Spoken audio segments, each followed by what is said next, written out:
I'm on a journey to find peace within my life. It's time to let go so I can climb to new heights. Nothing can stop me, I know, gonna make it to the end. Love is on my side, and I'm sure I'm gonna win. I wanna know the truth. I wanna know the truth. I wanna know the truth.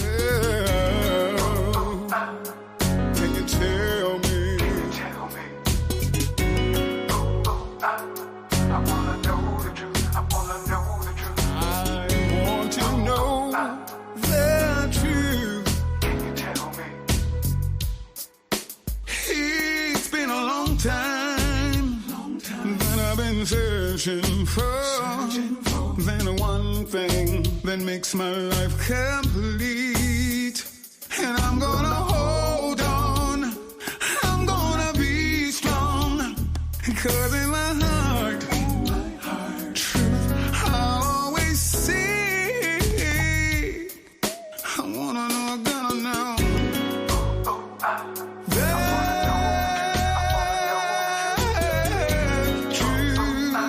Can you tell me? I wanna know. I wanna know the truth. I wanna know the truth. I wanna know the truth. Can you tell me? We are living in a world of so many illusions, so much confusions. I need a strong foundation, the pearl of truth that separates the dark from light, from day and night. Help me change and sacrifice the wrong check. from the How can I find the truth?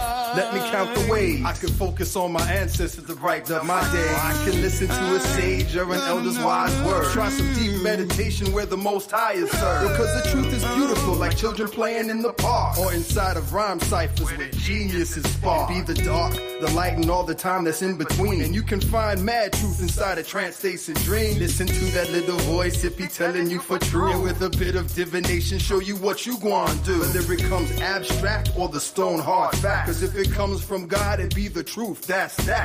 Yo, no need to question, just learn the lesson. And ain't no stretching, 'cause it's truth we're manifesting. Like what? Like what?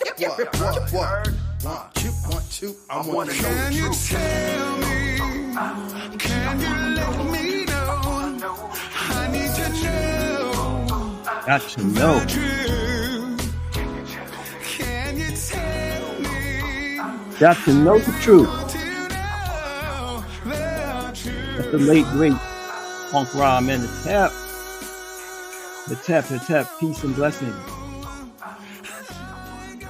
Peace and blessings to you this beautiful Thursday night. I know you want to know the truth. And the truth is hidden, especially the truth about the chakras, right? Very, very good to be here tonight and talk to you about a powerful, very important development, redevelopment, re-release. It is now available to you, a book that unveils the mystery systems, that breaks the seals, that gives you the information you need to understand a very important topic that impacts your relationships, it impacts your performance, it impacts your spiritual growth, it impacts your ability to achieve your goals. My name is M. Tahuti Kamo. I serve as a Orwa in the Osar Osset Society, and I'm part of the great Comedic Legacy Company. And I'm so excited to be here with you tonight, to see you again. Oh yeah, some of you are in our winter solstice season course right now. Some of you are in our Ma'at 11 Laws course right now. Put a shout out in the chat. If you're in the winter solstice course, put WS. If you're in M11, put M11 in there. And if you're brand new, just put new. Just put a 1. just finding out what's going on. It's not too late to get involved, and powerful, beautiful things are going to happen for us this year, are going to happen for you this year. All right. I see you, Bridget. Welcome, Bridget. Good to see you in here. Derek, Stephanie Wright, Tenzin, Dawn. Oh, we have the winter solstice people in the house. We have the Swadhisthana purification crew in the house. Zakia, Makaru, Kai, Naja Fatah, and Derek, winter solstice. Wait a minute. Yes. Phyllis is in winter solstice. She's in Ma'at 11 Laws. She's doing that work. Beautiful. We have Focus Wisdom on our YouTube channel. And welcome to those of you on Instagram. I want to let you know before we get started that we have a special offer for you, several special things happening tonight. And you might be aware that we have a committed calendar and a committed journal. And tonight we're offering a special for those of you that are here on our webinar. For those of you that are in our courses, we have an offer to help you to get yourself in time and get you riding the wave of the cycles.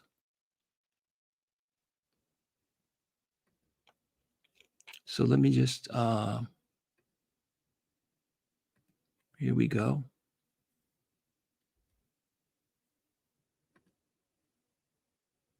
So you can go over to comiticastrologycalendar.com. You can see our beautiful calendar, which was designed, of course, with the instruction of our master teacher, Ra Un Nefer Amen, who taught us about the cycles of the Paut Neteru and how those cycles affect what's happening in your life from month to month. And we also have a journal through which you can do your spiritual work, record your revelations. You can be mindful of the cycles. And right now we have an offer of 20% off. You can get both the journal and the calendar on the website when you use the code winter season, right? You immediately get 20% off. So we'll talk a little bit more about that as we go along.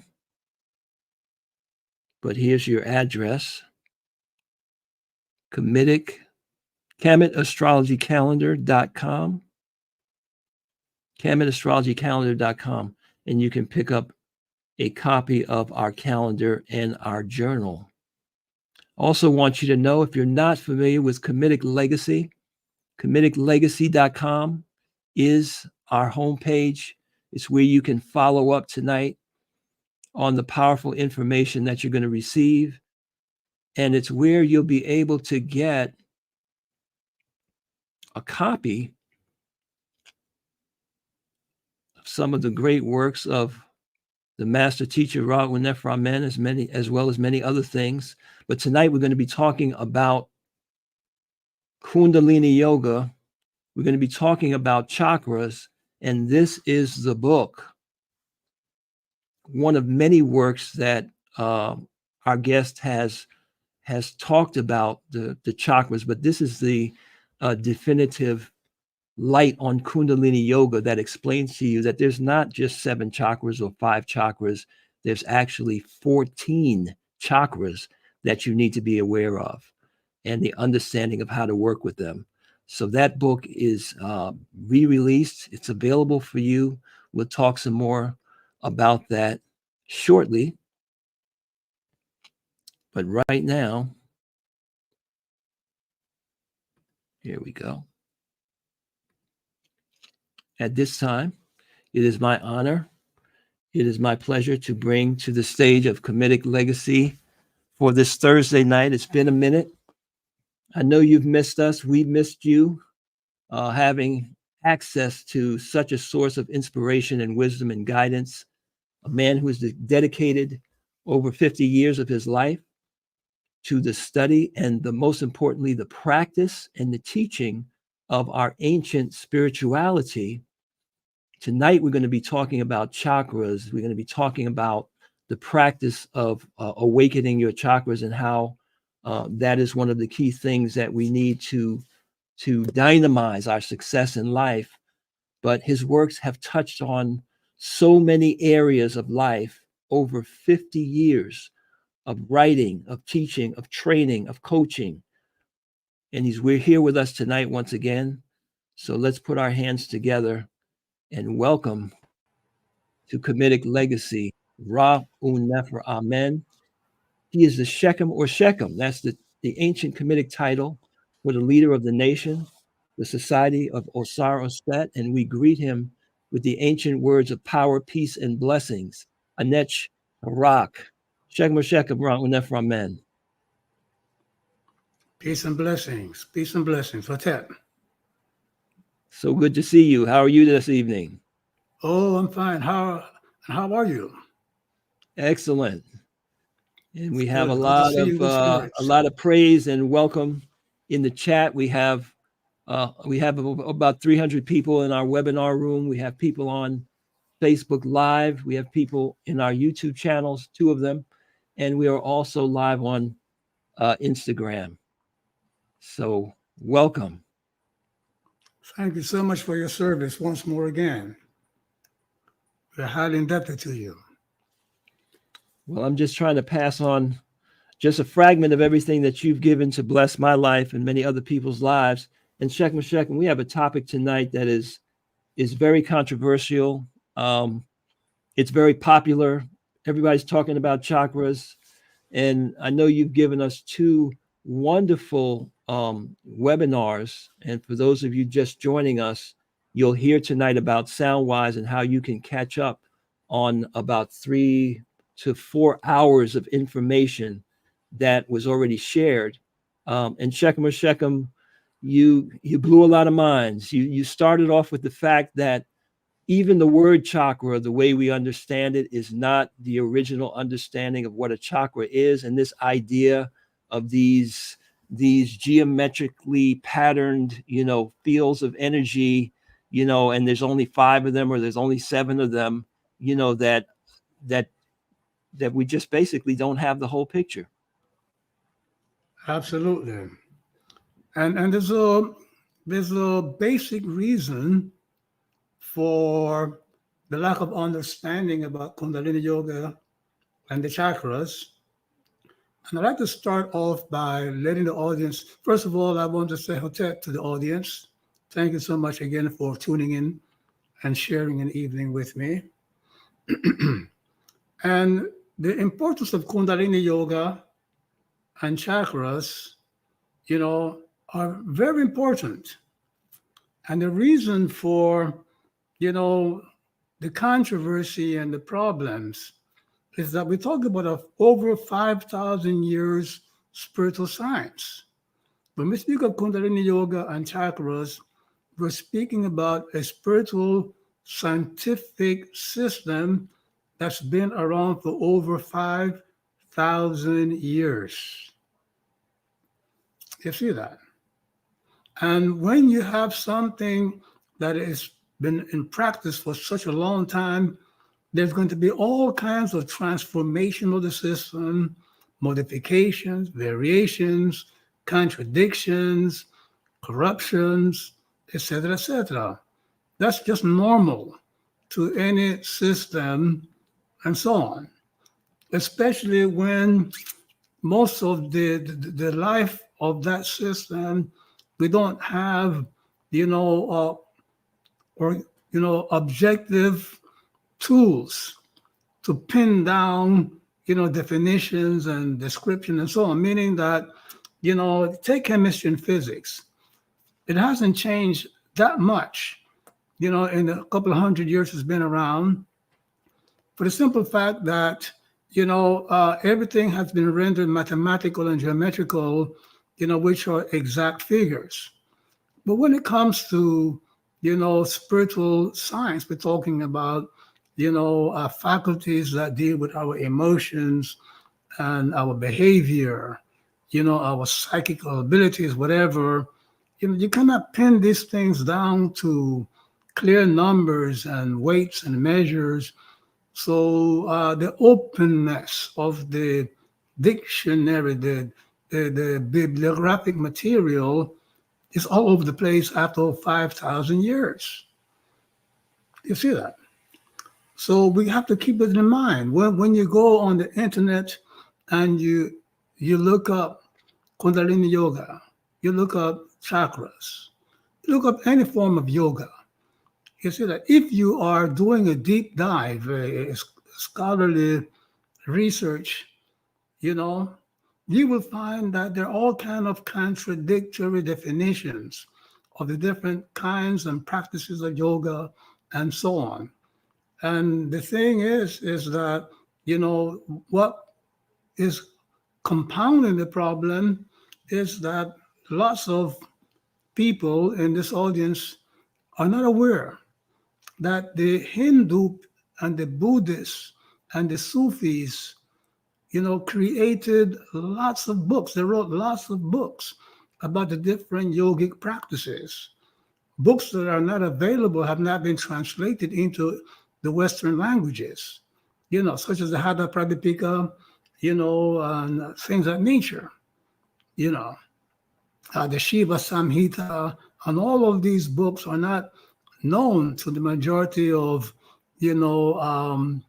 students who are going to yoga, looking to, for a, quote, simple solution to their life problems. You don't want to be entangled, in a 12-volume set of discourse, to learn how to lower your blood pressure and increase your fertility and, and the blessings of yoga. You see that? But you have to understand that unless you do the deep dive, you might end up with a lot of wrong ideas about yoga and yogic practices and things of that nature. You see that? So let's start off by understanding that the yoga science is not a religion. You see that? When we speak of ancient Egyptian spirituality, we talk about a spiritual science, not a religion. When we speak of Taoism, we're speaking about a science, not a religion. You see that? It's a science with religious applications, meaning it's a science. The word religion means re means again, and legion means to unite. So religion means to reunite with God. You see that? So when you approach that reunification with Kemetic spiritual science, you see, you are on firm ground. And so when we speak about yoga, you see that we're talking about a reunification with God. You see, through scientific means. The problem is that the science that we call yoga, you see, has not been codified systematically by any one particular school of thought. So the information is still out there. You see that? So we have the prehistoric, teachings. We have the pre-Vedantic, practices, the Vedantic practices, the Tantric practices, the Upanishadic practices, the theosophical practices. That's theosophical is when the Europeans in the 18th century, Madame Blavatsky and the Golden Dawn Rosicrucian began to learn about yoga. They were studying with the Tibetan masters and things of that nature.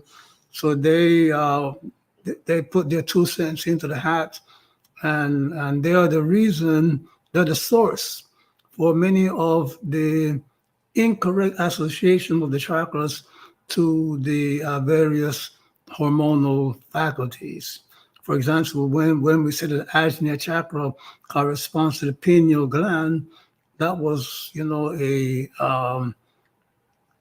an identification that was made back in the 19th century, when little was known about the pineal gland, about physiology in the first place. So a lot of these problems, comes from the fact that we're looking at a system that has input from many, many different sources over a period of 5,000 years. You see that? And at this point, it's not a question of who's right and who's wrong. It's a question of studying the matter, and coming together and clarifying, the issues, because there's a lot of food there for thought and a lot of medicine for the soul. You see that? So we find that when we Kundalini Yoga and the chakra system has been practiced by the pre-Hindus in India, the Hindus, the Tantricists, the Buddhists, the Kabbalists in the Hebraic Kabbalah tradition and European tradition, the Taoist tradition, the Sufis, so there's all of these different schools, so when people say to me, well, Shekhem, why are you saying that there are 14 chakras? Well, if you just jump on the internet and Google, search for Kundalini Yoga, superficial search, you're going to end up with the belief that there are only 7 chakras. You see that?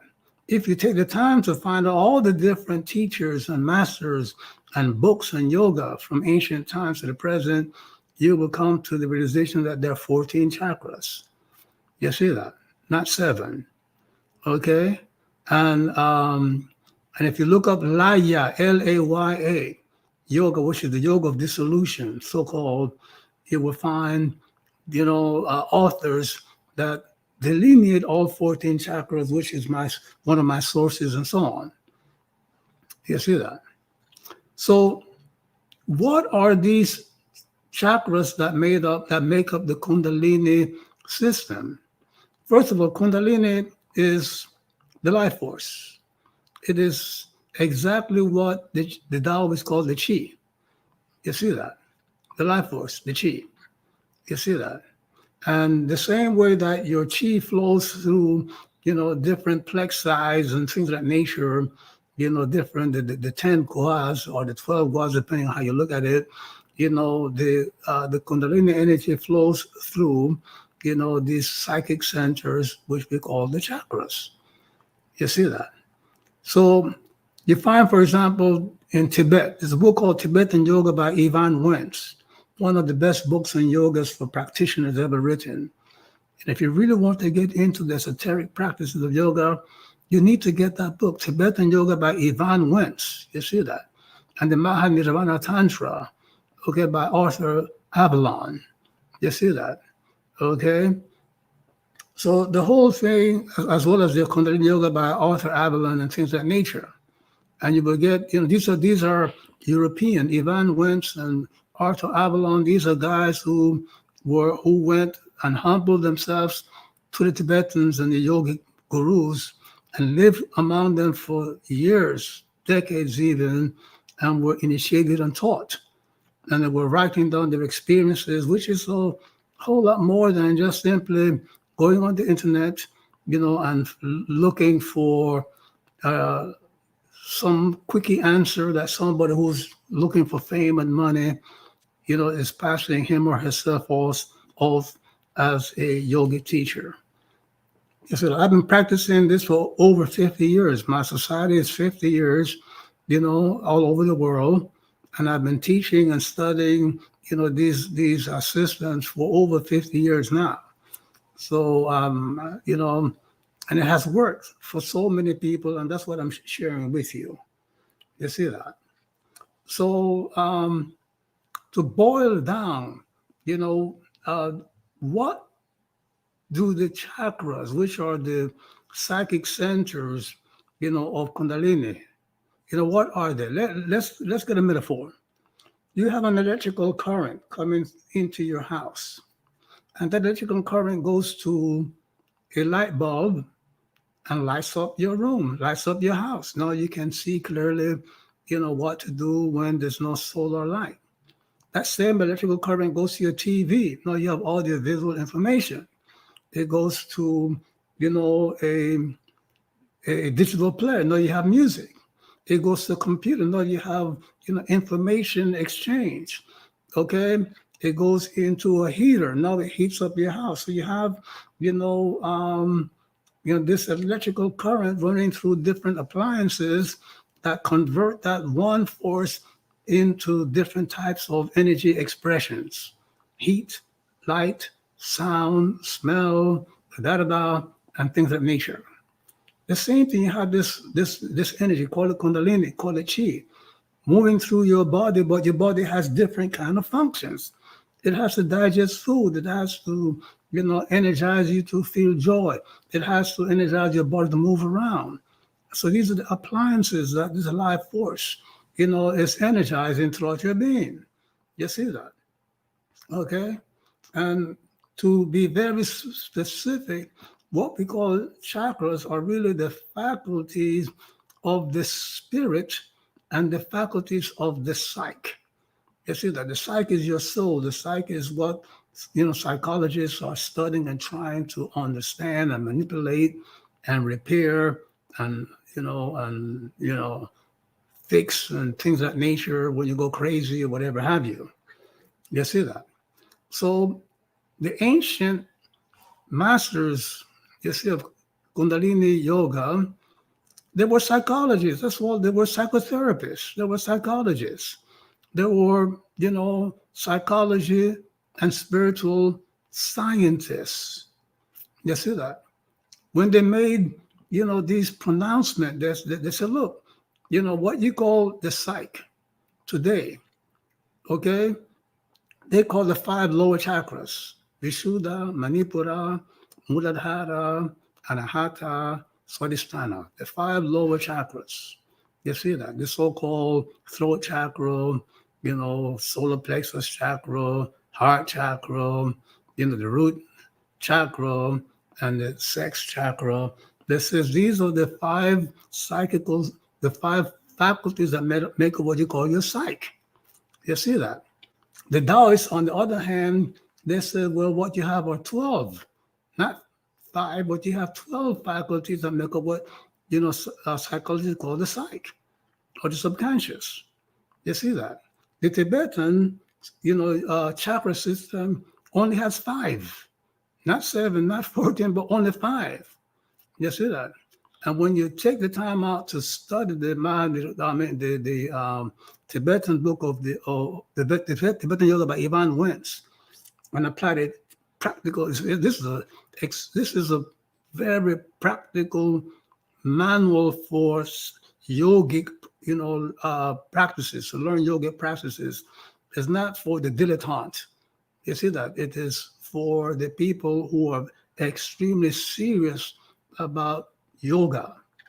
You see that when you take the time and you go through that book, you will find that when the Tibetans say there were only 5 chakras, not 7 or not 14, you see, they were not wrong, because they had all the ways of addressing the other 9 chakras. You see that?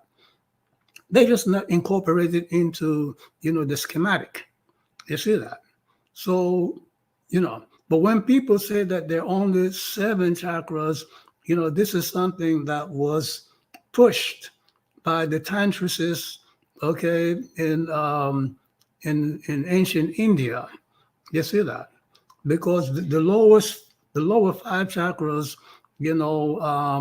are very close to the physical functions, okay, as opposed to the other 9 chakras, which are more spiritual. So you have 9 psychic centers that control the spirit and the mind, and 5 chakras, the lower 5 chakras that control, the physical body and the psychological expressions. You see that? Okay. So you find, for example, the Swadhisthana, so-called sex chakra, and I say so-called because the Swadhisthana chakra, deals with your emotional fear. That has something to do with your sexual body. Okay. The sexual function, the pleasure, the drive is what keeps mankind from extinction. It is the be fruitful and multiply mandate of nature. You see that? So it keeps us, relating to each other in a manner that keeps the species alive. when we pursue, a sensual conjugal relationship, it's not because we want mankind and the species to survive and expand. We're attracted to the pleasure, and that behavior comes to the Swadhisthana chakra. You see that?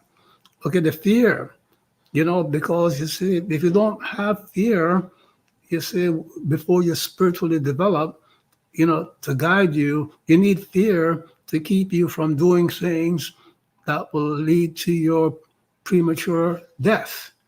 You see that? So the Swadhisthana is the source of, your fear, your sensuality, your pleasure seeking, and many other other behaviors that we would call negative. You see that, such as egotism and things of that nature. You see? So, and I will talk a little bit more about that. The same thing with the anahata, the so-called heart chakra, and that when you go on the internet, okay, there's a chakra, there are two heart chakras. You see, the dilettantes will not teach you that. There's the enriched, which is the spiritual heart chakra, and then there is the anahata, which is the psychical, the psychological heart chakra. You see that? So a lot of times when the internet gurus tell you that the anahata is about love and spirituality and equilibrium and things of that nature, they have really taken the rubrics of the enriched, the spiritual heart chakra, and confusing it with the physical, psychological heart chakra. And I'm going to show you the difference later on in this, discourse. You see.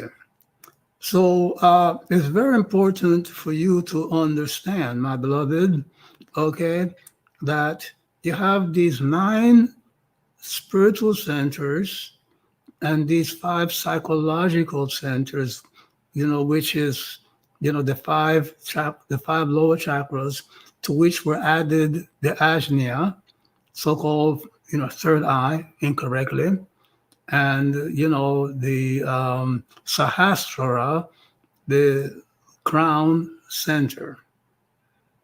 You see that? So let me just wrap up this introduction here.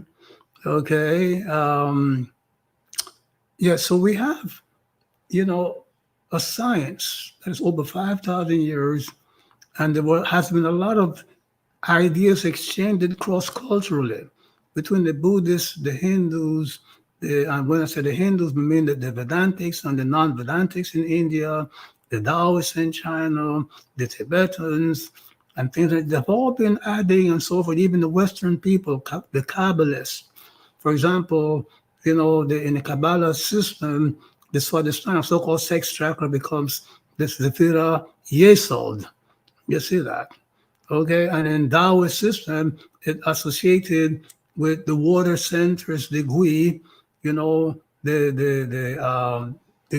Gui, and the rat, the pig and the rat, branches of the so-called Chinese astrology. If you do a deep dive into this science, you will find that they are, talking about the same thing from a different perspective and a different language. You see that? A yogi will tell you that the Swadhisthana, so-called sex chakra, is the source of your excessive fears if you have a fear problem. You see that? And the yogi will say, well, this chakra is watery element, the water element. A Taoist priest, a Qigong master will tell you the same thing, that you have excess water within you, you see, and you need to strengthen the kidney meridian. You see, the kidney faculties and things of that nature. And they will prescribe, healing sounds and special movements and breathing techniques and herbs and things of that nature. You see that? So, so let's begin by understanding, people say that they are, the popular opinion is that they are, 7 chakras. The crown center, okay, which is up there in the higher realms of the spirit. The ajna, which is they call the third eye. You see that, which we will straighten out later on. And then you have the 5 psychological centers. And I just want to read something for you so that you will understand where I'm getting this from. This from the internet here. Okay. And it says here that let's see, where is this here? Because this is not my teaching. This I just want to share with you, what is on, the internet. They say that the virtues, which are the characteristics, the behavior or the Swadhisthana so-called chakra is a source of affection, pitilessness, meaning the failure to have pity on others, feelings of all destructiveness, delusions, disdain, and suspicion, meaning that this negative behavior comes from the Swadhisthana. And there's nothing that they can point out in the Swadhisthana itself that will correct, this behavior. You see that? Okay? Let's go to the Anahata. I'm just reading from the internet so you can see for yourself. The so-called Anahata chakra, okay, they have these virtues or the behavior that comes from the Anahata, the heart center, okay? It's a source of wishing, desires, hope, okay? Thoughtfulness, anxiety, which is not a good thing,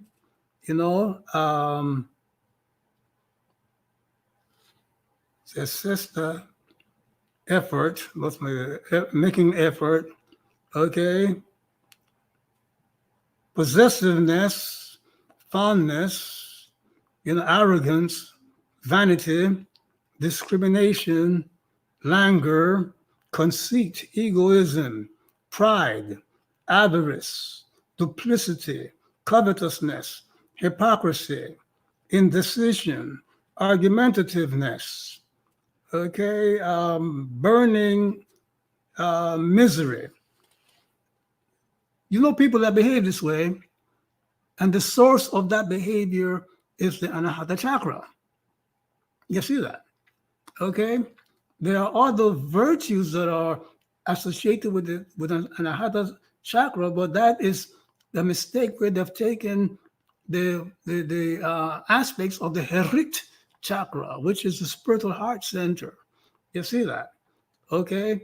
And they have used it, okay, for the Anahata. So if that is true, then the Anahata has 2 sets of totally opposite and contradictory, set of behavioral expressions.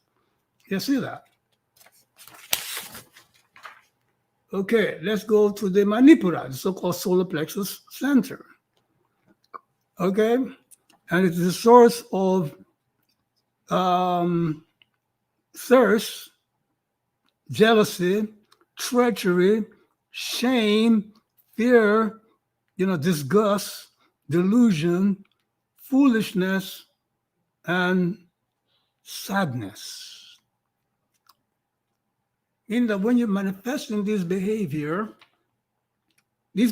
are coming from that Manipura, that solar plexus chakra. You see that? Manipura, Mani means jewels and Pura means a city. So Manipura is the city of jewels, meaning it is the part of your psyche that enables you to seek wealth, meaning the city of wealth. You see that? And so you can look at this behavior here where people will pursue wealth in a negative way. You see that? And that's what we're witnessing. When we look at this human world and we find how nations, colonize each other and do all kind of negative things, because they're coveting their wealth and their labor, etc., etc. And you ask yourself, where's this behavior coming from? You see, the subconscious mind. But what you call the subconscious mind is what the ancients called the chakra system. You see that? Meaning that the ancients were just not sitting around, praying to God to relieve them and from covetousness and egocentrism and hatred and all of these things. They systematized, they discovered the sources within them. You see that? That is the cause of this behavior, and how to create special meditation and practices, asanas and breathing and certain sound waves. You see that to counter this behavior. Before we take a look at that, let's look at the other one, Muladhara, the root center. You see that? Okay, and it's the root center because what we call the Muladhara chakra is the center where our, is stored, our inheritance, the qualities that we have inherited from the past, our animalistic past from our ancestors, whether positive or negative. All those behavior traits are, stored in the Muladhara chakra, and then of the Swadhisthana chakra, brings them out as desires and things that we want to achieve, etc., etc., etc. You see that? Okay, and so when they said that Muladhara is the source of strength, they're talking about the strength that we accumulate, that accumulates in our system from cultivating positive virtues. Because you see, in the Muladhara chakra, that's where we store the good, lessons, okay, the good successes that we have, and get rid of the useless stuff. And that is why, for those of you who understand the psychology, you see that God uses that metaphoric system, that the Muladhara, is tied in, with the organs of, elimination. You see that? The large intestine. You see that earth chakra is analogous to the metal, gua in Chinese system, that metal element and the metal gua. You see that where we get rid of what is not useful and hold on to what is useful. That's the purpose of the Muladhara. And when we hold on to what is useful, that is what makes us strong. You see that? So, when the ancients, gurus and so forth, saw people that were holding on to the wrong things or not benefiting from their good inheritance, they said, well, you have a Muladhara problem. Here's some asanas that you can do, here's some mantras you can chant. You see that? To straighten out that faculty. Otherwise, it will keep giving you the wrong. So you got to understand, my beloved, that, all of your, what we call your negative angels, or the sources of negative behavior, is coming from somewhere in your psyche. Okay, just not floating around the air and you're breathing it in. Your negative behavior comes from faculties within your being, your soul. You see that? Your psyche. You see it? Okay, that the ancient people identified and codified as the chakras, the 5 lower chakras. And the 5th one is Vishuddha.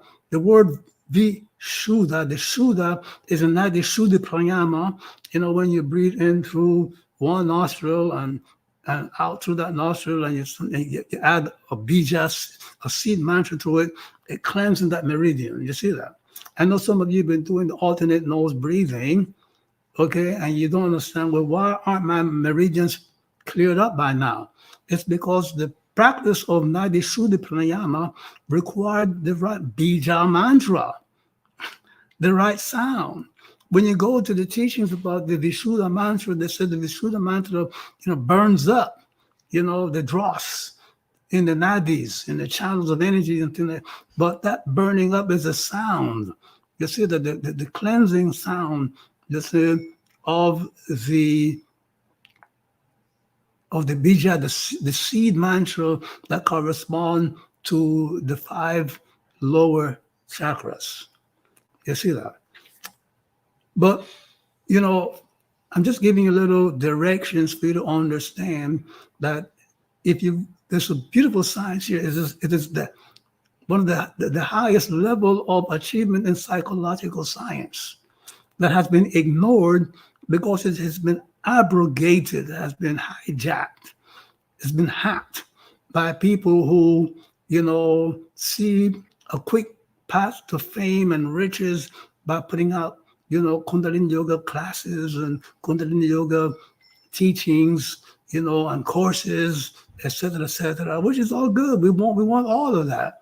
All I'm trying to do here is to let you understand. You want to do this, know that there's a big 5,000 years behind you of great teaching. That's like you want to be a physicist and you're not going to study Newton and Einstein, and Planck, Max Planck and things of nature. You're just going to wing it. You see that? Okay, come up with some theory of jet propulsion, and things of that nature, and you want people to fly in your plane, and you haven't done any serious study in aerodynamics and engineering, etc. This is a serious thing, and it can help solve. You see that? When you go to the various internet sources of what to do about the negativity of the 5 lower chakras, and most of them don't even bother to tell you that each of the 5 lower chakras that they call all the chakras, except for Ajna and Sahasrara, they don't tell you that, these lower chakras, they say, cannot correct the problems that they manifest. You see that? You have to go to the spiritual chakras. And there are these 9 spiritual chakras within you. You see that? You have the Sahasrara, the Guru chakra, the Nirvana chakra, the Visarga chakra, the Ajna chakra, the Indu chakra, the Manas chakra, the Talu chakra, the Enriched chakra. These are the centers of the spirit. You see that? And these correspond to the Patnateru in ancient Egypt. These the knowledge of these spiritual chakras go back to prehistoric India. You see that the shamanic cultures. You see that, and one of the reasons why, and I talk about it in my book, Enlightening Kundalini Yoga. One of the reasons why you don't hear about it is because, in ancient times in India, God was a woman. We say God the mother. And then you see, India was conquered by a male chauvinistic, male domineering, Vedantic people. And they're not going to roll with, God the mother thing. You see that? You see, no, there's God the Father, and that's it. You see that? Okay? So when you have a system where the 9 or 10, depending on how you look at it, powers of the spirit are feminine. You see that? Meaning that's a part of your being that has the power to produce a child, meaning an effect.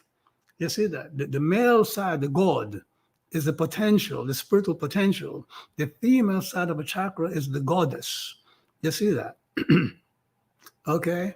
But in that ancient system, the goddess stood, you see, as a chakra in her own right.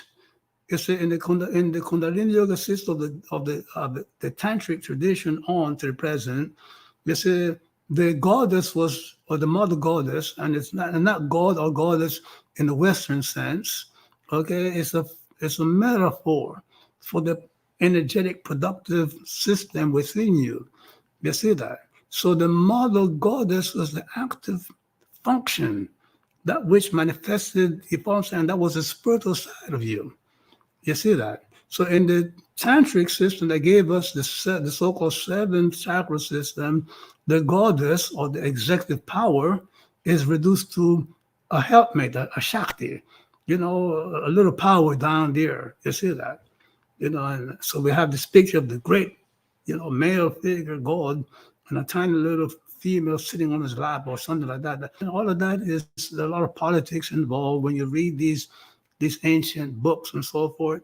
You cannot separate the cultural politics. To this day, it hasn't changed because it's the same people that haven't changed.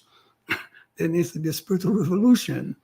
But that's a different story. It's going to evolve, not revolution. It will evolve. Do your work, manifest your divinity, and people will see your light and the great things that you're achieving and things of that nature. So let's break down these spiritual centers. You see that? Sahasrara chakra.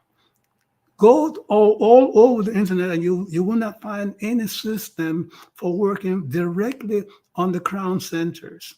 They have 50 seed mantras, 50 bija seed mantras in the Sahasrara chakra that are repeated 20 times each. So that's 1,000, points of light and points of energy in that Sahasrara chakra. You see that? Those 50 bijas are distributed through the 5 lower psychic centers. You see that?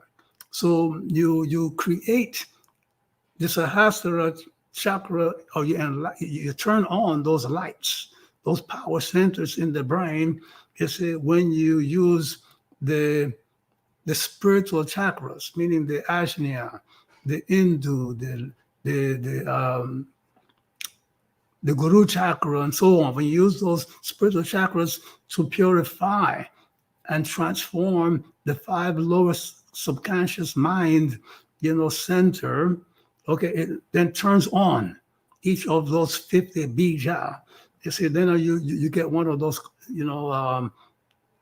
those skulls that Kali wears. Kali has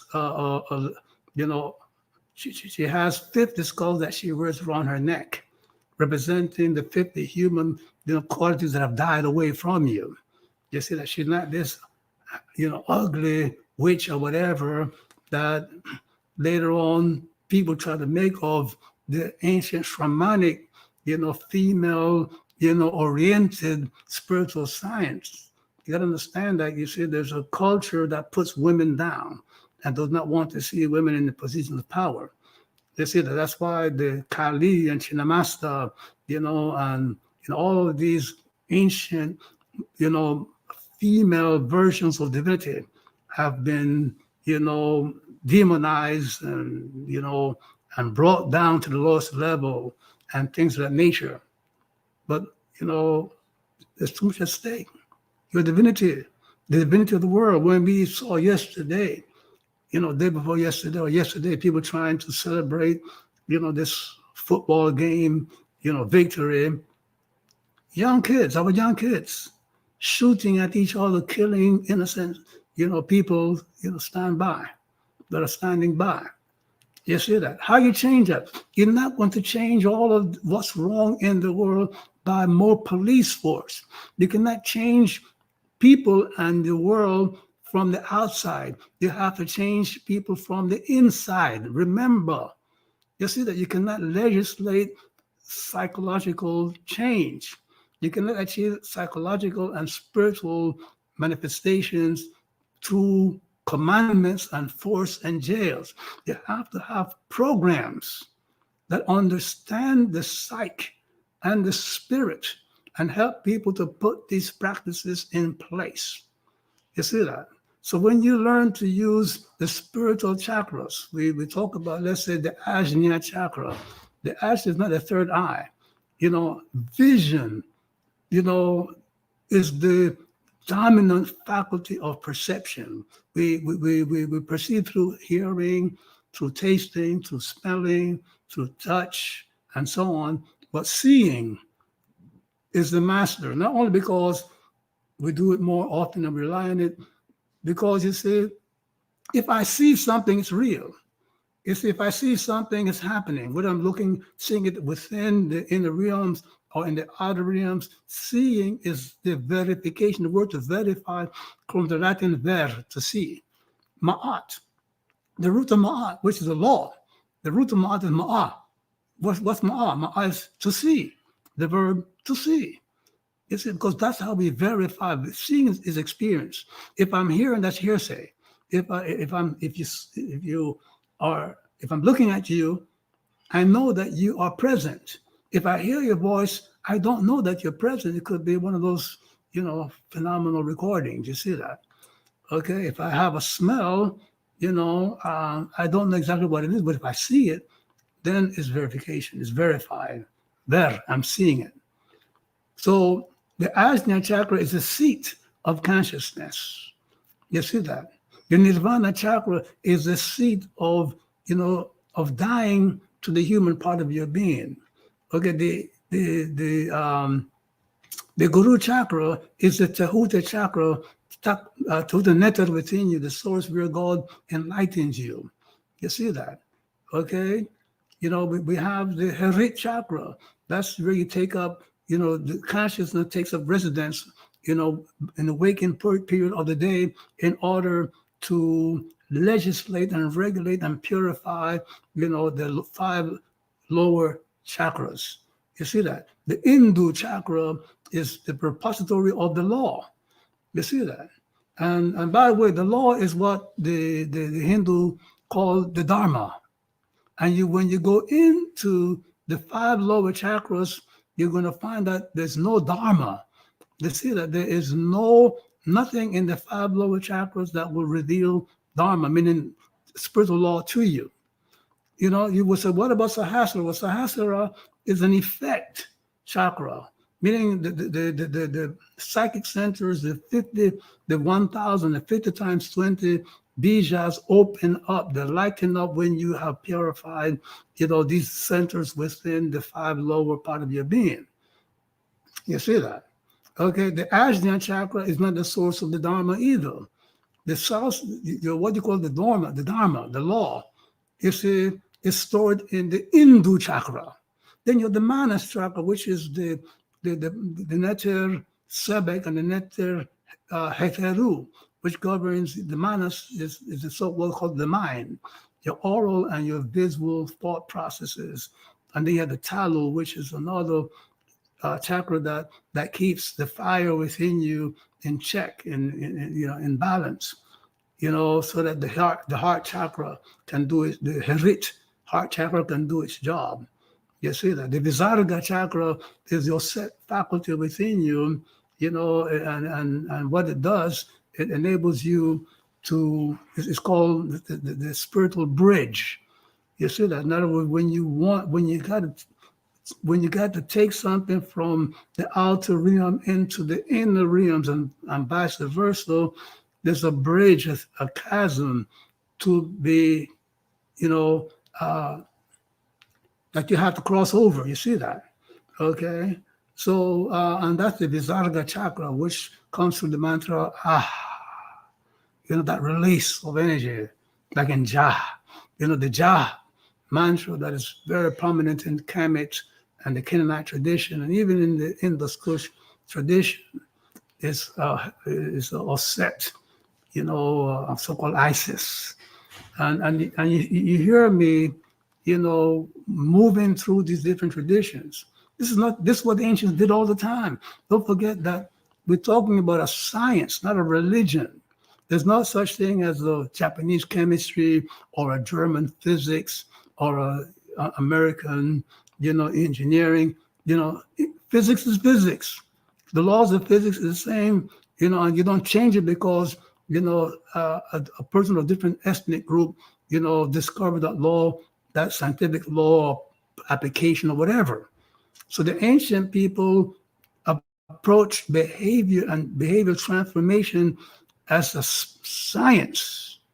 And today people are getting hung up. Is it Kemetic? Why are you doing that? Why? Well, that's Chinese, that's Taoist. Why? There's no such thing as a Chinese science or a black science. Science is science.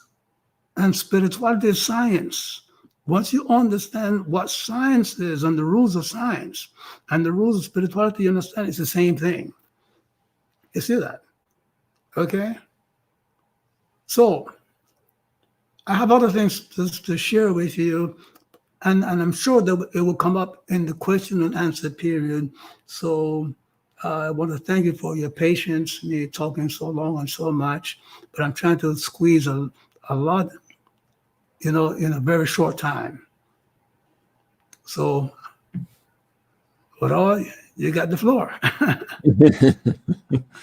Such an important topic, Shekham Shechem, when you speak about behavioral transformation as a science. and you brought up one tragic incident. I have an app on my phone now that one of my children turned me on to. It's a Citizens app, and you just want to turn the thing off because every 5 minutes, somebody over here is getting shot. Somebody over here just got robbed. Somebody over here got stabbed. I mean, it doesn't matter where you live. We just see that all around us, the biggest challenge from our personal or neighborhood level to the level of the world is behavior. And as much as mankind so-called has progressed technologically, it seems like we have gone backwards when it comes to behavior, or we've gone nowhere when it comes to behavior. So it's such a critical topic, and it's just mind-boggling as to where we really begin. So I know in your book, Light on Kundalini Yoga, you kind of start off, you give an overall understanding, but then you kind of start off with the enriched chakra, which again, that's not one of the common 5 or 7 that we've heard of. And you also relate it to the principle of Heru in ancient Kemet. Can you share a little bit more about that? And is that a place for people to start? Yes. We are that, what we call consciousness. I am not conscious. I am consciousness itself. You got to make that understanding. You're not conscious. You are consciousness itself. You see that? And one of the highest realization of spiritual work is for you to achieve that experience of being conscious and nothing else. One day your spiritual work will get to the point where you have the experience of yourself as consciousness without having anything else to be conscious of. You see that? And that's what we call the highest levels of samadhi. That's samprajnana sarvikalpa nirvana. You see that? That's consciousness being conscious of being conscious. You see, and there are no other things present to be conscious of. How do we get there? You see that? One of the oldest and master books of yoga is called the Yoga Sutras of Patanjali. And in the Yoga Sutras, Patanjali says that, in meditation, we must get rid of virtis, you see. And the word virtis correspond to the negative expressions of the 5 lower chakras. See, when you are experiencing fear or greed or anger, whatever, that's a virtus. You see, that's a virtus. And when you get rid of you get rid of the 50 virtus, the 50 manifestations of negative, conduct within you, you see, when you're free of that, you will have that experience where, you are conscious of nothing else but of being conscious, or of yourself as of being conscious. It's hard to put into words because we're always conscious of something aside from ourselves. So the mind is not there. Mental, entities are not there. It's just consciousness being conscious of being conscious. And these are the things that you have to get to be at one point totally free of the lower part of being those 5 lower chakras. You see that? You see, or what the psychology calls the subconscious mind, the source of all that is wrong and so forth. And we need to put such a practice in place. You see, they really teach people to control what they call the mind and the emotions and the desires and things of that nature. You see that in a balanced manner.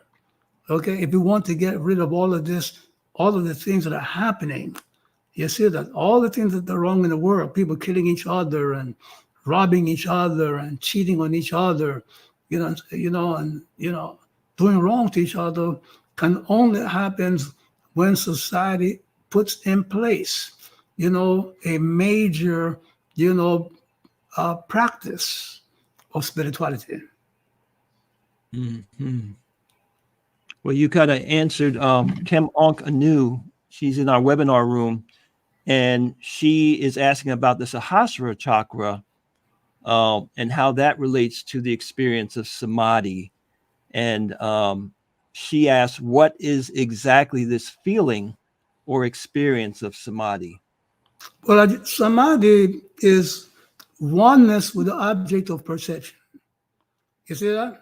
Let's say I'm meditating on the image of a rose, and I'm focusing on the image of a rose. Okay?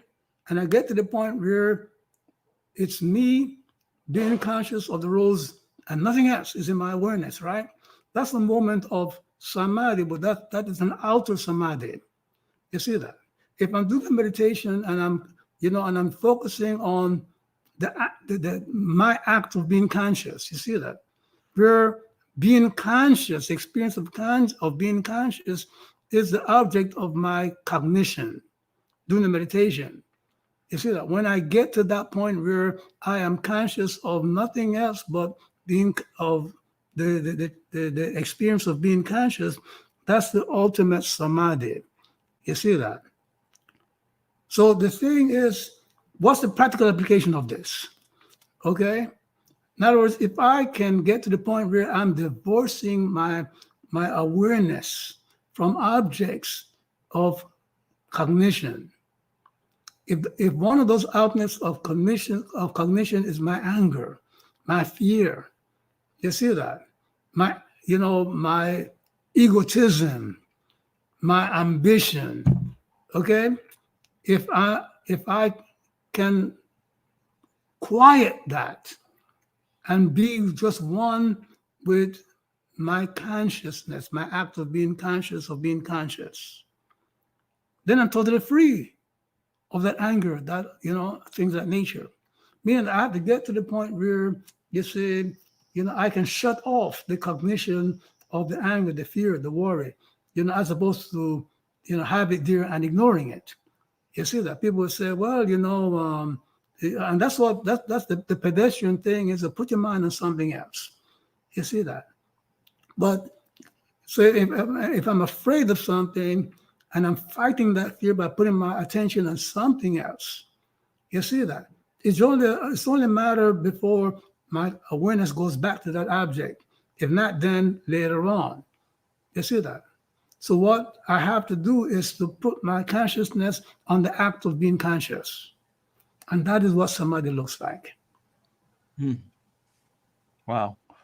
So, and by the way, right, that's the highest hotep, the highest expression of hotep. Yeah. So that relates to what our ancestors in Kemet would speak of as the so-called God, Amen. That's correct. With the level of Amen, yes. That when everything is at peace within you, okay, all forms are obliterated. So there's no forms to be aware of. So you're aware of being aware without having anything to be aware of. That's what Patanjali was trying to express when it says when you get rid of all the virtues. And he's talking about the manifestation of the 5 lower chakras. You see that? Now, Shekhar, you experience nirvana. Samadhi.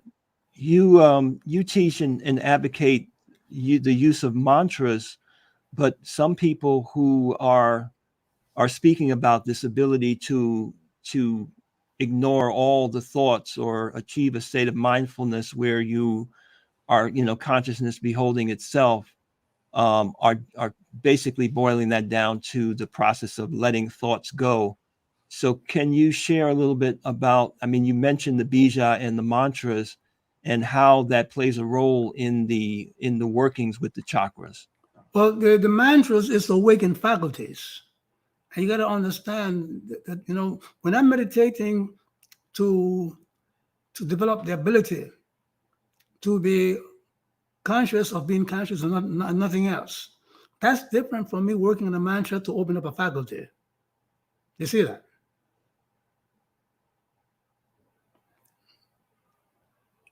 Too. Also, Shechem, in this winter solstice season course that you put together, which is we have a lot of people on the line right now that are actually experiencing this, and you can also put testimonials here as what you've experienced from that. You focused us on working on one of the lower psychic centers during the winter season, and I noticed you also made a correspondence between the the chakras and the Taoist system, of the Taoist calendar. Can you share some of the insight that you gave us about how these psychic centers are related to the different seasons of the year, and how that might influence the spiritual work that you do? Well, I will take a quick short dive because we're talking about a complex, material here. But there's everything in the universe, operates through energy, and energy moves in a wave form. You see that, and wave-like motion creates cycles. You see that. We can measure the zenith, from the bottom, and that's a cycle. You see that. A return to the zenith is a complete circle of a cycle. So everything moves in a cyclical way. And the same thing is with the faculties responsible for our spiritual and psychical experiences and abilities and functions. They are cyclical in their conduct. So the water element, you see that, which, corresponds to the Swadhisthana chakra, the so-called sex chakra. And it's not in the sexual organs, because sex is the sex centers in your brain. Understand that. But the whole thing is that the water element, which is the source of the kidney, energy in Taoism, okay, is more prominent at midnight, is more prominent, in the winter, hence the winter solstice, the winter phase, okay, is more prominent every 12 days.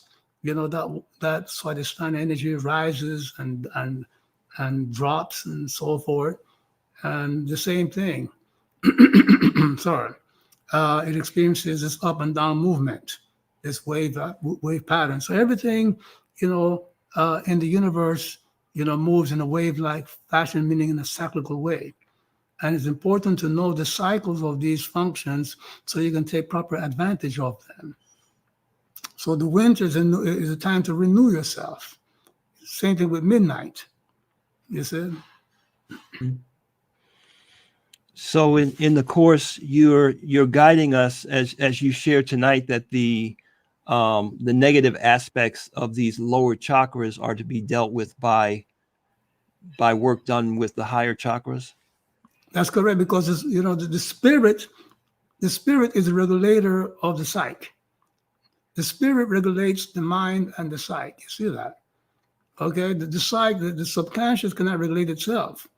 There are no moral, mandates. There are no moral, there's no generators of moral behavior in the 5 lower chakras. All you got to do is go on the internet and do a deep dive research, and you find that the virtues or the manifestations of the lower 5 chakras are all animalistic. They're the source of what's wrong with mankind. You see that? Now, when you look at the spiritual chakras, the Hindu chakra, for example, the 11 laws of Ma'at. The Guru chakra is a source through which, you receive divine, intuition. You see, so you find all that's good and uplifting in life comes from the spiritual chakras. And everything that is, the source of what's going on in the world, the wars and the killings and the cheating, whatever, is coming from the lower 5 chakras. So to have a system that acknowledges only those 5 chakras, okay, is flawed. And I'm going to give you the reason why. The tantrists focus on those 5 chakras, and the reason for it is that the psyche, or the soul, or the so-called subconscious, once it's stimulated enough, it will manifest psychical behavior, telepathy and things of that nature. So this was the attraction for people, devoting and focusing their work on the 5 lower chakras to have the experience of psychical powers and psychical manifestations and so on. You see that? And you do the research on the internet, you will get a list of the different psychical, abilities that will come from overstimulation of those, those 5 lower centers. But you see, the key to psychical power is the overstimulation of those chakras, those lower chakras. So what are you doing? You're overstimulating the fear, the anger, the egotism, because the chakra doesn't make a distinction. You see that? Okay? You drink coffee to stay awake and to be sharper mentally, and you drink too much coffee to stay more alert, and you end up eating somebody's head off. And all they wanted was, to ask you a question of how you're feeling. And you snap back with them because you just had too much coffee. An experience a lot of us can relate to. So we have a few questions here, and if you're just joining us, this is Ra Un Nefer Amen, Shechem of the Osiris Set Society, Master Teacher, celebrating 50 years this 2024 of spiritual work. He's the author of the Meduniter series. He's the author of Light on Kundalini Yoga, which is not the first book where he gave this information on the traditions of India. He's been doing that since the 70s, and he is re-released his book. It's available on our new website, which I'll share with you before we leave at KemeticLegacy.com. And Shechem, you have 2 digital platforms now where people can learn about these things. One of them has the Ma'at 11 Laws of Health, Wealth, and Success, which is a complete system of all 11 faculties of the spirit. And the other, which is now in progress, and I see we have a few people from our Winter Solstice season course is going on now. We have over 1,400 students in there having a wonderful experience. And some of them are with us now. And in that course, we're working with the chakra system integrated, or I should say reintegrated, with the faculties of the Kemetic spiritual system. So Kenneth Franklin, in our webinar room, is asking about that, how the 11 faculties of the spirit complement or correspond to the chakra system, and what is the process of working these 2 systems together. Kenneth, that's exactly what we're doing in the Winter Solstice season, which is a 90-day program right now. But I did want to bring that up, Shechem, for you to see Kenneth's question. Well, first of all, the 11 faculties of the spirit, okay, that system is the same as the prehistoric, shamanic yoga system. You see, in other words, going back to the prehistoric times in India, there was a system called the Dasha Vidyas. Dasha means 10, and Vidya means, tutoring, meaning that there were 10 goddesses tutoring from which you could get, spiritual guidance. And these dashas, these 10 Vidyas, these 10, angelic tutors or spiritual tutors within you are the same as the, Neteru of Kemet. You got to remember that in ancient times, India, was the Indus Kushite tradition in India. The same people that are the Kushites, in south of Egypt, in Ethiopia, in ancient Kush, are the same people that populated, prehistoric India, and they had sister, cultures. So the 11 faculties of the spirit is Kemetic, And it's the same teachings and basic mantras as the Dashavidyas, the 10 mantras. You see that of the Shramanic tradition. You see that you don't hear anything about the Shramanic traditions in India, which corresponds to 11 faculties in Kemet, because you see India, you see the Vedantins, the Aryans that invaded India, decimated the Shramanic people. You see that? So that tradition went on the ground, and it's gradually, slowly and slowly coming back into its own. And you see, so the whole thing is they're not complementary, they're the same. You know, you just have to make the correspondences. Ajna, the Ajna faculty is the same as the Osera faculty. You see that? The Sahasrara is the same as the Men faculty. The Guru is the same as the Huti faculty.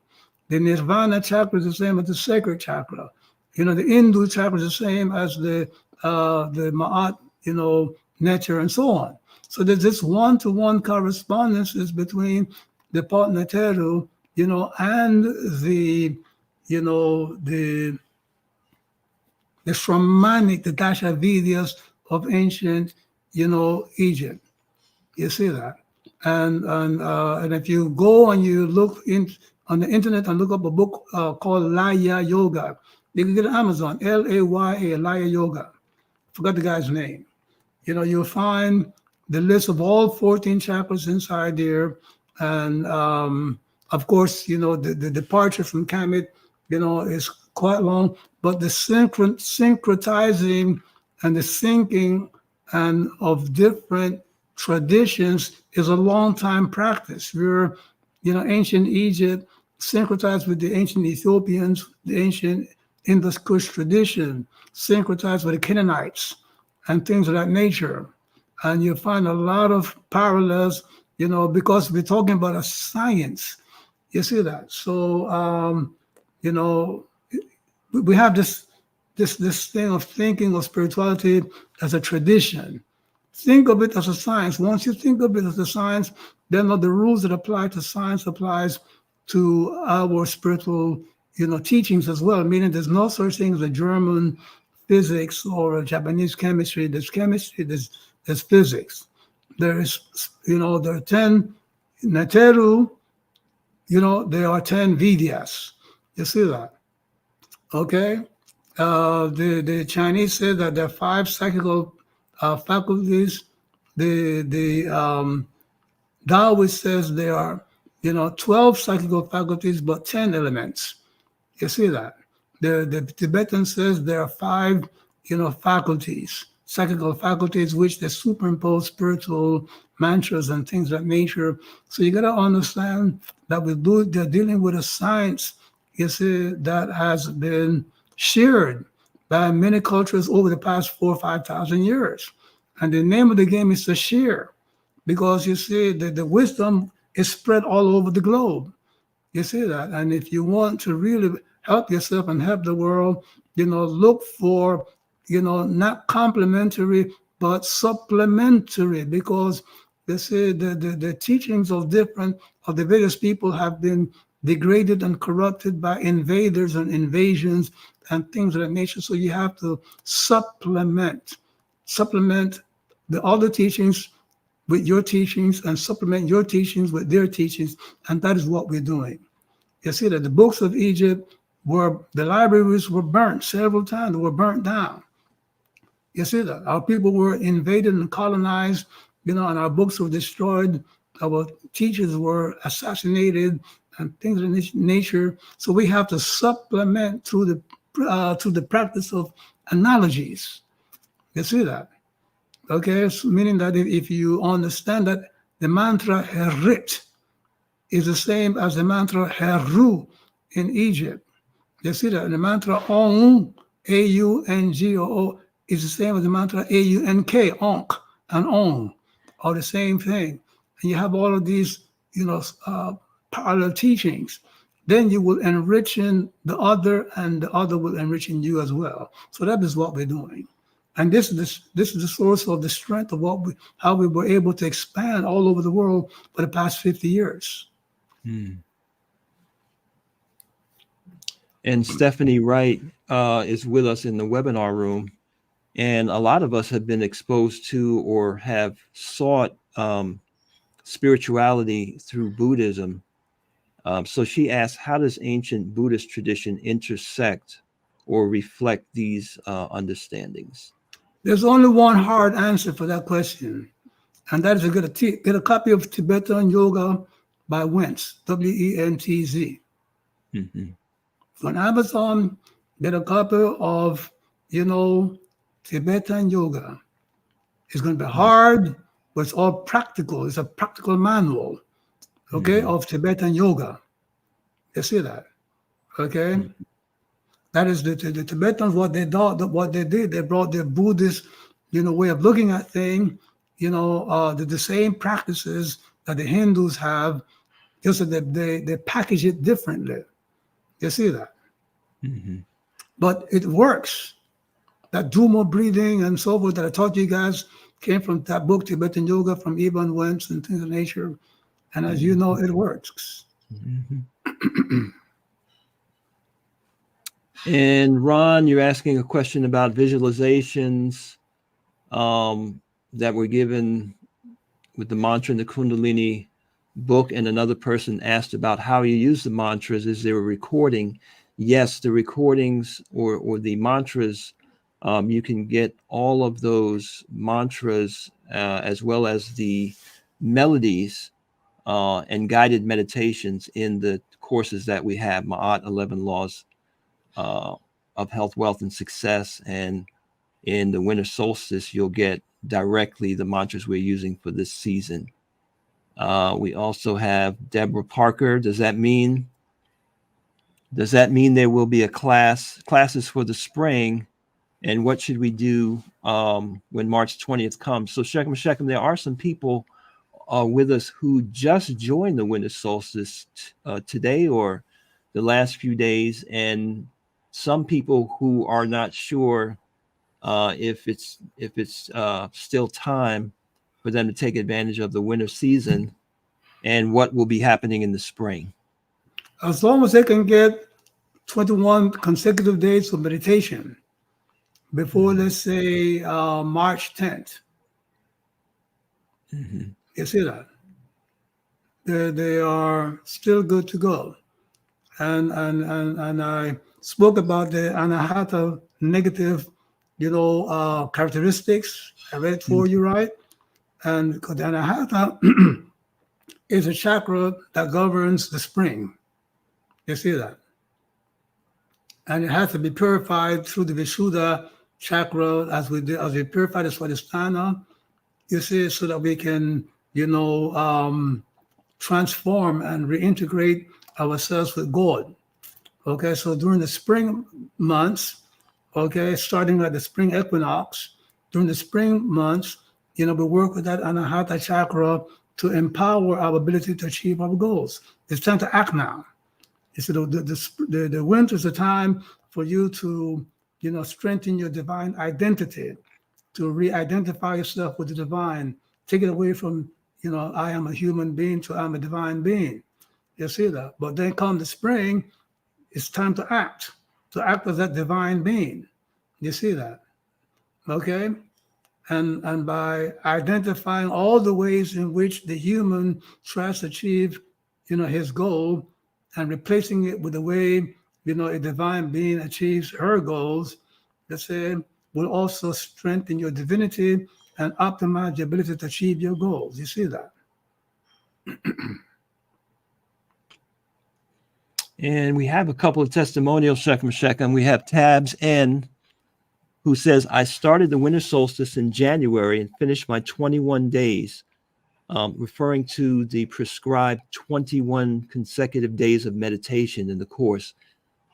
Finished for 21 days on February 4th. It has been a great experience where I have been able to smell and taste things during the meditations. I've also been able to reduce my fear and anxiety about what is happening at work, and I've been feeling happier. Wonderful, wonderful. That's what we're aiming at. And then we have Kriti Srivastava, I'm in the winter solstice and it is life-changing. I'm feeling a deep connection to myself and I'm able to see beyond cultural programming that hasn't served me. My question is the rage that I feel outside of meditation and during meditation when we are being guided to move out of the corner, dancing and smiling. I think he's referring to depression. I'm wanting to move past events and not able to. I get frustrated. Any guidance? Well, the course gives you a script, and part of the script involves you reasoning about the laws, about the truths that you're going to put into your mind to replace your old ideas about how you should, what's happening to you and how you should function. So if you find that, when you are outside of the meditation itself, you're still being harassed and bothered by the past, the negative past, then it just simply means that you need to meditate a little longer, and you might need to do some reasoning work about, why you should not give in to the fears. You see that you're just not repeating affirmations of truth. You have to, and you want to reason. You see that why give in to fear when the fear damages your health and damages your ability to be successful? You have to have that understanding and strengthen that understanding, as opposed to just simply saying, well, I shouldn't give in to fear or anger, whatever. So do some more reasoning work about the affirmations. And we have Focus Wisdom on our YouTube channel, who says, will you provide a course on the study of the chakra system? The winter solstice provides an education, but I would like to gain a deeper understanding of it if it is possible. Stay tuned to the summer. It's in the works. All right. And we have Kemonka Nu, who says, are the 14 chakras the dismembered parts of Osir that the Oset within us sought to remember or reassemble to become whole again? In other words, realize our divine nature and become Osar. Absolutely. When we have lost these 14 spiritual centers, when they are dormant or when they are distorted, corrupt, and so forth, we have lost our divinity. And this is what we have to put together, reassemble together to the spiritual work that we're doing. You see that? Mm-hmm. Resurrecting the spiritual body. And we have another person on YouTube who says, this is Dub Money. Does that mean I would get the same results in meditation utilizing the Hindu deities as utilizing the Neteru? Well, it's not the Hindu deities. It's not the Neteru. It's how you're applying it. You see that? Meaning that, somebody just asked about a Kundalini Chakra course. You see that? Once we put that course together, sometime in the summer, okay, you will get the same effect because it will be composed.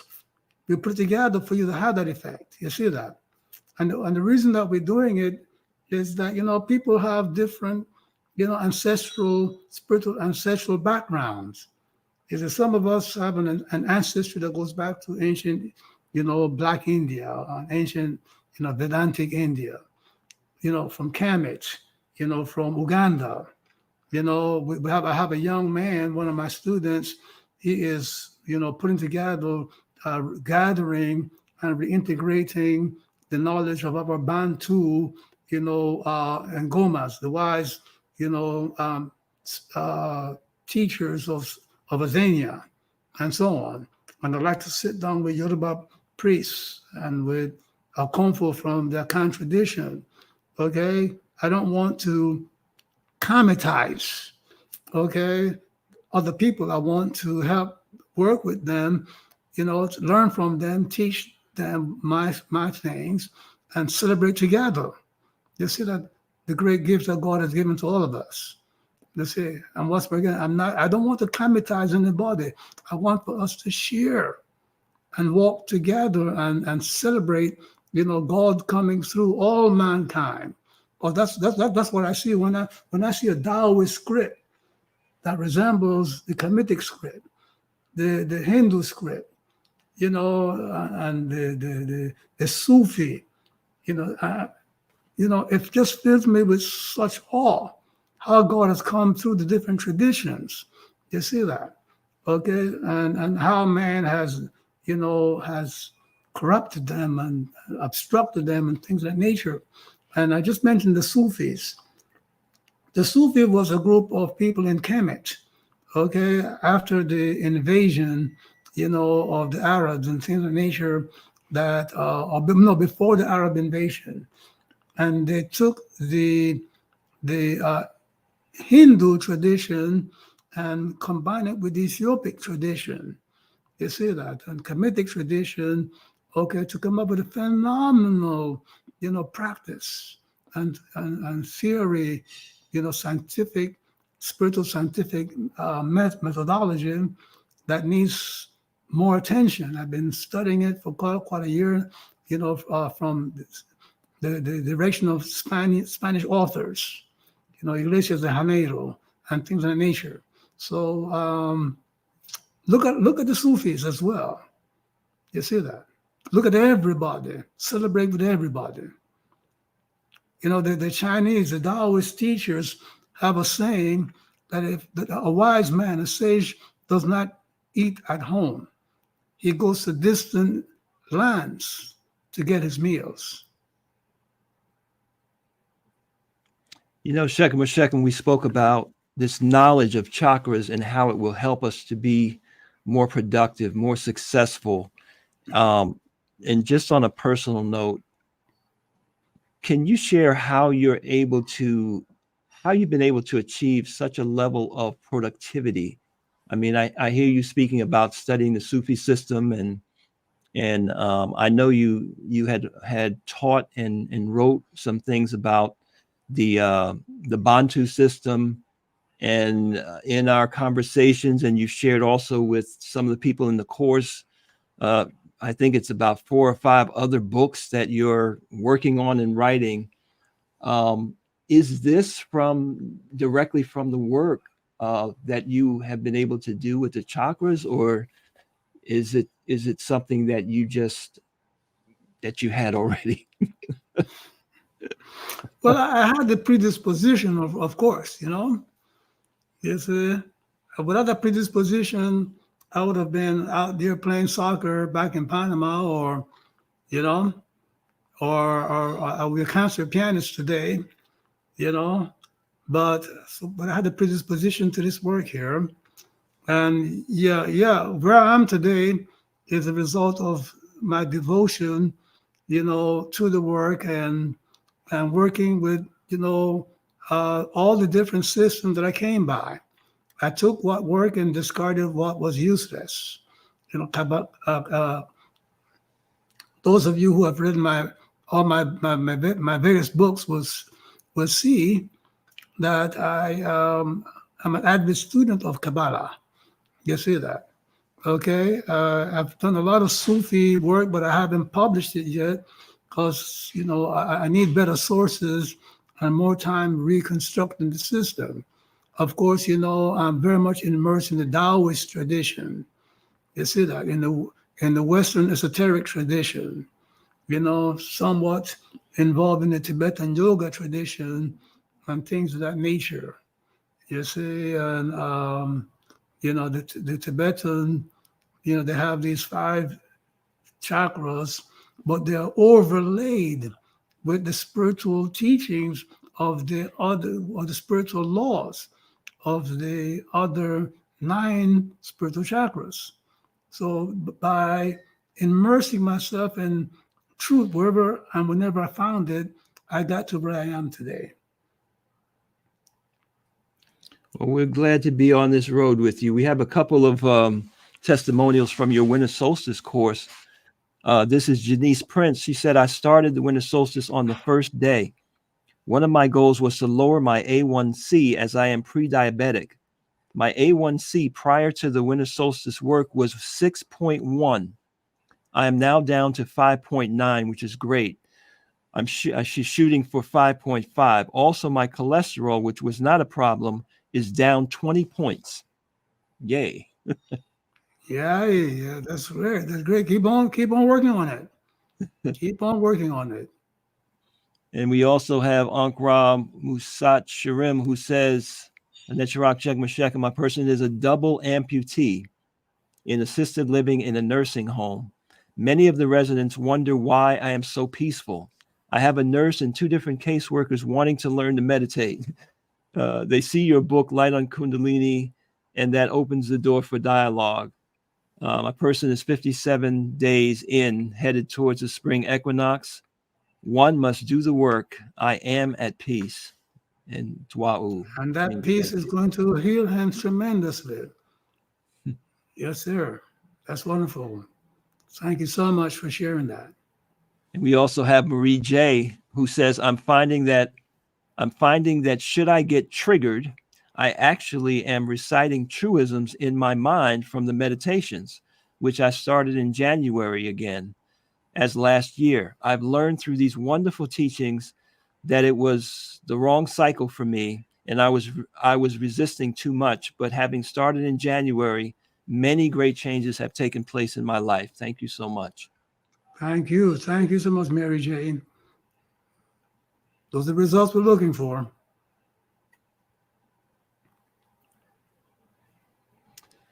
So forgive me, those of you, there's a lot of questions and comments scattered around. Shegma Shechem, we are at an hour and a half, and I suspect you have more work to do before this night is over. Yes, sir. But I would like to give you the opportunity to give us some direction. And those of you that are online, if you're not familiar with the Winter Solstice course, I'll be sharing information about exactly what it is and how you can get involved after we're done. Yes, well, I'd like to leave you with the understanding that the Kundalini and chakra system, you should approach it looking at it as a source of great psychological teachings. So, but you have to approach it with the understanding that there's a lot of work to be done to fix it, to uplift it. The raw material is there. You see that? And I will be putting out other books this year on the Kundalini Yoga course. And I hope that many of you will take it up, as a tool for sociology and psychology, as opposed to, the way people are using it, for pleasure, tantra pleasure, and things of that nature. People are using Kundalini Yoga and the chakras to sell trinkets, to sell, gemstones and rings and amulets and things of that nature, without giving you the real truths. So let's get serious about the great work that, ancient people have left us, to uplift us and to understand that we need to approach the ancient spiritual teachings with seriousness, because what is at stake? What is at stake? Look at the condition of the world that we're living in, domestically and internationally, and you will understand, you will find the reasons for immersing yourself into these spiritual teachings. We don't have time right now to waste. Do the work now, and I'm sure that tomorrow we will find time to sit back and enjoy, a safe space that we have created for ourselves and for others. Peace and blessings to you. Thank you so much for your time, Shechem Shechem. And Thank you. And we wish you a a wonderful, restful, and peaceful and productive evening. So in our ancient Kemetic mantric language, we say, enriched, power, peace and blessings to you. Ra Un Nefer Amen. Protect.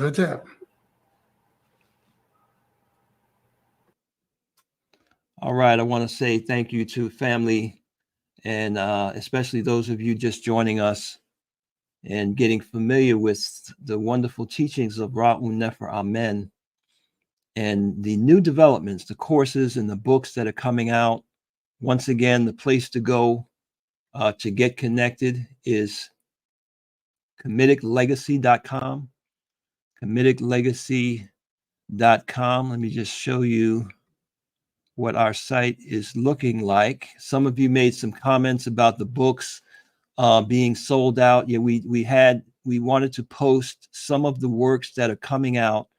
The Light on Kundalini Yoga is available to be ordered and will be shipped within the next 7 days, I'm told. So you can go ahead and get your book.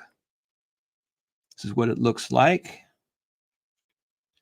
And we also have a masterful work, Stress Free for Life. Very, very powerful book. And we're actually developing a lot behind that book. It's so powerful, the understanding that stress is really a response. It's not inherent to the situations that we find ourselves in.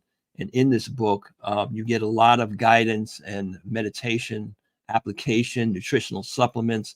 I mean, all types of instruction to really help you to deal with, what is a major problem of our time.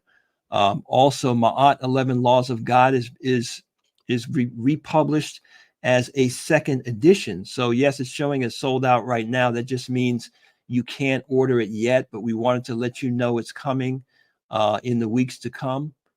And also the amazing, groundbreaking Medunater Volume 1, re-edited and re-released as a 50-year edition, will be coming in again the weeks ahead. So we just wanted to put that up there so that you would be the first to know. Unfortunately, a lot of Shekmer Shekem's work has been plagiarized. So we want you to know you can get the new edition of this book. Some major parts of it have been updated in celebration of the 50 years of work. So make sure you come to KemeticLegacy.com, get on our email list so you'll be the first to know when we're able to take orders on these two, and then we'll be able to get that to you right away. This is also where you can order the Osea Ra Solstice course. It's only $35. It's a 90-day program, as you heard tonight. As long as you can get in your 21 days, which you have time to do, since we're still in the middle of February, before we go into the March edition, which will start around the 20th of March with the vernal equinox, then you can get a tremendous foundation out of that course. So let me just share with you what you receive when you receive that course. We're all looking at our phones these days. So we made a mobile version of the course. Let's see here. And this is what it looks like. It's delivered on a platform called SoundWise right to your mobile device.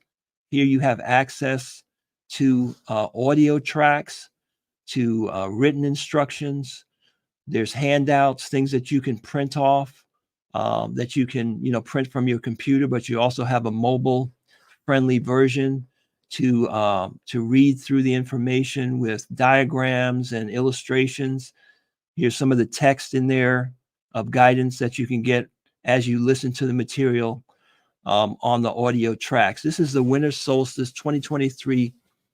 The winter solstice is just the beginning of the winter season. For 50 years, the world has been blessed with the wisdom teachings of Ra Un Nefer Amen. So we have some, I think it's 16 tracks in here with information about the solstice, how to observe it, and the focus on the qualities of the Supreme Being and your relationship with the Supreme Being. As you can see here, this is some of the handout material. This is on the Vishuddha chakra and the purification of the Swadhisthana chakra through the use of the mantras of the Vishuddha and Swadhisthana chakras, along with the Ajna and Guru chakras as well, and the Hirit chakra. So you'll have the mantras in here, the explanation of how to use them, how to coordinate them with the affirmations and visualizations in your meditation script in order to purify that chakra. This is a chant, how to chant the mantras of the Ajna, Hirit, Vishuddha, and the Swadhisthana chakra, as well as guided group meditations. We've had now 6 guided group meditations, and we do them live for course members only, but we also have recordings that are stored here in your app. And yes, we will be having more guided meditation sessions. Meditation state. We're also going to be adding another It's mantra. not an affirmation.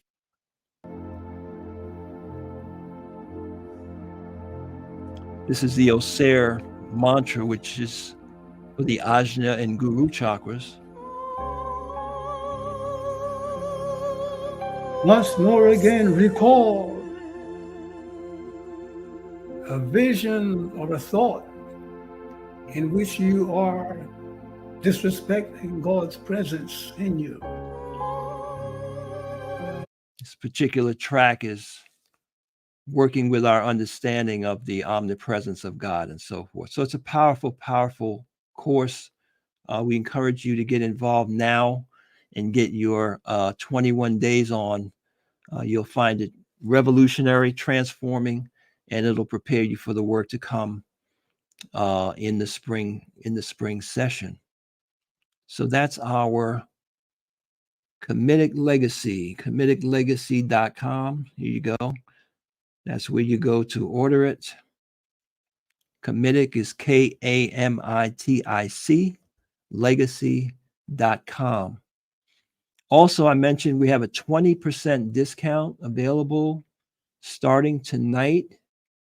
If you need to get your Kemetic calendar and spiritual journal, Kemetic spiritual journal, and you can get that at KemeticAstrologyCalendar.com. It's also available on Kemetic Legacy, but for you to get your 20% discount, you need to go over to KemeticAstrologyCalendar.com and put in the code winter season, right? KemeticAstrologyCalendar.com.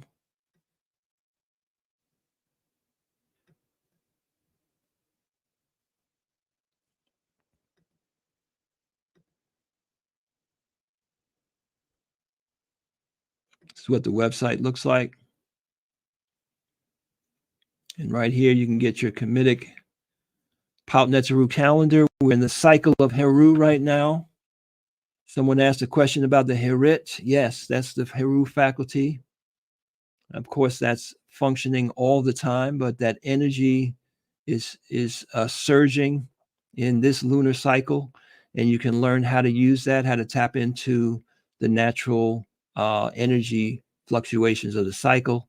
And then we have the Kemetic meditation journal, gives you information on how to understand the various Pautnetzeru and how they relate to the zodiacal signs, which is also a science that existed in Kemet. In fact, you can see right here some of your zodiacal signs at the Temple of Dendera. And all you have to do is put in the code winter season, and you get 20% off. So yes, if you're in the winter solstice course, we are going to release another module. It has to do with the comedic mindfulness practice known as the Uchao Medu, which is the weighing of the heart and the weighing of words. And that will be available. We've been waiting to get everything finalized on the material, get it loaded up into your course. And then we're going to have a special webinar, course member webinar, all about how to utilize that.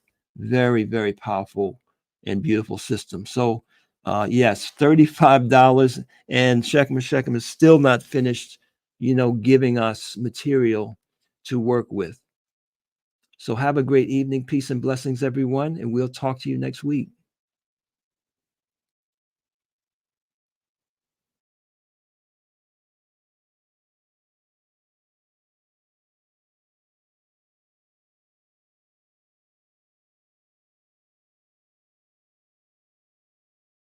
Man is a divine being, says the Kemetic religion. But the early part of man's life is dominated by the human faculties and limitations.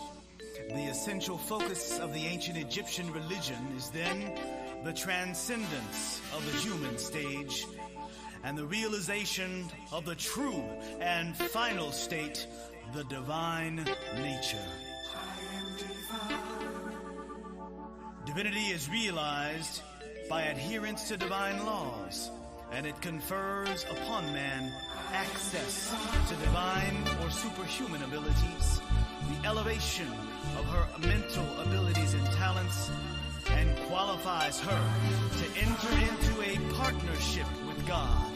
Medu Neter, Volume 6, by Ra Un Nefer Amen.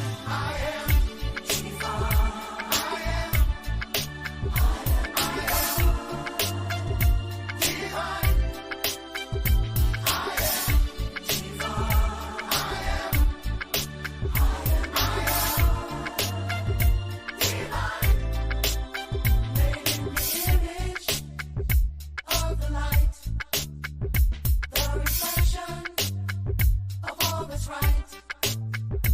Always living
men and women from all walks of life who are responsible for its superlative civilization.